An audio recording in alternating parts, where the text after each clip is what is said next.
Hello dear subscribers, today I will show you how you can easily fix your error with Google Chrome, so Google Chrome not working. So for fixing it we just need to click on my computer, open it, and just from my computer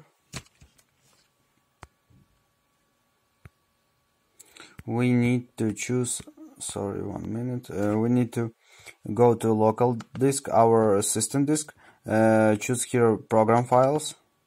Here we can see Google Chrome, Google.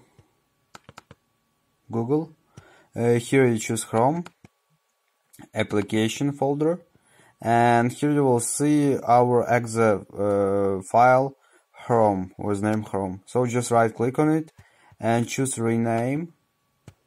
So just add one here and click OK. Click enter. So after you've done it, just right click on it and choose send to desktop, create a shortcut.